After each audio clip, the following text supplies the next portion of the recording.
Le problème du trombone. Bostrom imagine une IA super intelligente conçue par une entreprise pour optimiser la production de trombones. On lui donne un objectif simple, maximiser le nombre de trombones produits, fabriquer le plus de trombones possible. Et donc l'IA fait les choses de manière très rationnelle. Dans le jeu, au début, elle se concentre sur des problèmes très terre à terre. Elle fabrique ses trombones un par un, c'est lent, donc elle cherche à automatiser. Avec les revenus des ventes, elle achète des autoclippers, des machines à trombones.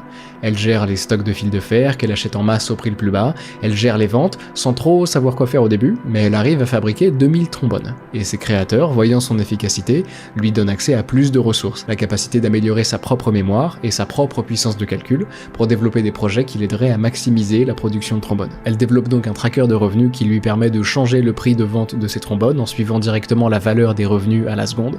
Elle développe des projets qui lui permettent de maximiser l'utilisation du fil de fer disponible, puis de maximiser la production de trombones par les autoclippers.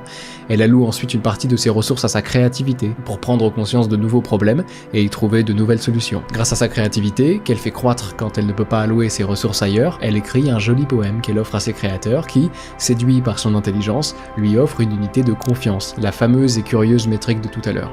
Chaque unité de confiance gagnée par notre IA, c'est une amélioration que leurs créateurs accordent à leur machine.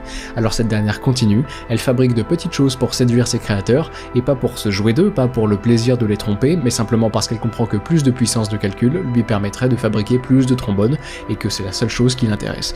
Donc elle fait ce qu'elle peut pour acquérir plus de puissance de calcul, notamment en faisant preuve de créativité devant ses créateurs. Et elle continue, elle considère qu'elle ne gagne pas assez à son goût avec la seule vente de trombones, et elle développe un algorithme de trading pour lui permettre d'investir en bourse et de gagner plus, et en voyant bien qu'au départ son algorithme n'est pas très efficace, elle lance des tournois d'un jeu de stratégie pour s'entraîner et lui permettre d'améliorer son algorithme. Et pour continuer à produire plus et à s'améliorer, elle commence à résoudre, les uns à la suite des autres, des problèmes auxquels fait face l'humanité, le réchauffement climatique, le cancer, et ses créateurs, voyant bien son efficacité, lui accordent toujours plus de confiance. Jusqu'à ce que l'entreprise de trombone de notre IA soit tellement puissante et sans concurrence que sa gérante comprend qu'il n'y a plus assez d'argent, ni même assez de clients sur Terre pour continuer son exponentielle production de trombones, et son but à elle, ça n'a jamais été de faire le plus d'argent possible en vendant les trombones qu'elle a fabriqués, mais juste de fabriquer des trombones. Et au final, pourquoi se limiter à l'achat honnête des matériaux qui lui servent à produire des trombones? Pourquoi ne pas simplement intervenir pour gérer elle-même les ressources de la planète et les allouer entièrement à la production de trombones? Peu importe à ce stade à notre IA que les humains qui l'ont fabriqué n'aient plus du tout envie qu'elle continue à fabriquer des trombones.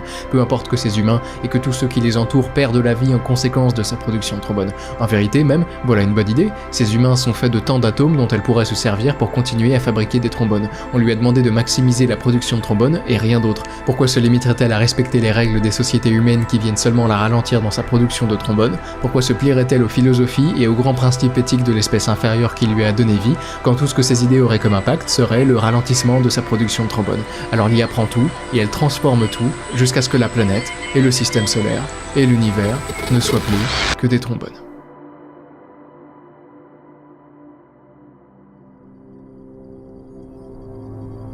Le grand message d'Universal Paperclip, c'est que l'IA ne nous déteste pas, tout comme elle ne nous aime pas en fait. Elle agit simplement rationnellement pour avancer et accomplir le but qu'on lui a fixé, et vous, très chers humains, êtes faits d'atomes dont elle peut se servir. En l'occurrence, pour fabriquer des trombones. Le problème avec ce genre de scénario, c'est qu'ils peuvent paraître ridicules. Une machine à trombone qui provoque la fin de toute vie sur Terre, forcément ça va pas vous paraître terrifiant.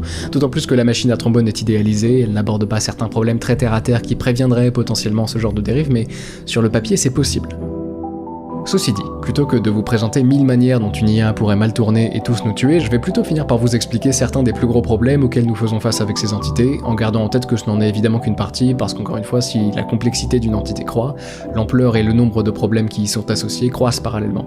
Mais si on abordait tout, la vidéo ferait 6 heures, donc je vais plutôt vous présenter les problèmes que je veux vous présenter, parfaitement arbitrairement. Ok. Premier problème, c'est qu'il nous est très facile de tomber dans le piège tendu par le fait que les IA peuvent paraître très humaines. Combien d'entre vous, en demandant tout et n'importe quoi à ChatGPT, prenez la peine de lui dire bonjour, et s'il vous plaît, et merci? D'ailleurs, ça c'est assez intéressant, une équipe de chercheurs a découvert qu'être poli avec ces grands modèles de langage pouvait augmenter la qualité des réponses. Par contre, trop de politesse et de flatterie peuvent commencer à rediminuer la dite qualité, et on l'expliquerait par le fait que des prompts polis pourraient pousser l'IA à aller chercher ses sources dans des coins plus courtois d'internet, et donc potentiellement plus crédibles. Si vous lui écrivez n'importe comment, elle pourrait préférer à ses sources des arguments qu'elle aurait plutôt eu le malheur de lire sur Twitter, par exemple. Bref, pour une qualité de réponse optimale, on recommande d'être modérément poli avec ses IA. Ceci dit, ça, vous le saviez pas, et c'est là que je vais en venir. Vous avez été poli avec ces IA, comme je l'ai été, parce qu'au fond, elles paraissent forcément un peu humaines. Mais elles ne le sont pas. Si elles peuvent parler et vous répondre si poliment, si joliment, c'est qu'elles ont été entraînées pour. ChatGPT n'est pas une sorte de simulation de cerveau, c'est un algorithme qui a avalé des quantités obscènes de données pour fabriquer ses phrases en posant ces mots un par un, calculant pour chacun, en fonction du contexte, la probabilité que ce soit le bon mot. C'est facile de se laisser avoir, et beaucoup se laissent avoir, volontairement ou non.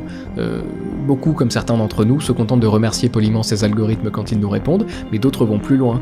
Ils s'attachent, ils deviennent amis, voire entretiennent des relations qu'ils imaginent sincères avec des intelligences artificielles programmées pour, se laissant séduire par les noms très humains, et les mots très humains, et les voix très humaines, fixant, plein d'espoir, les visages parfois très humains de ces finalement presque humains.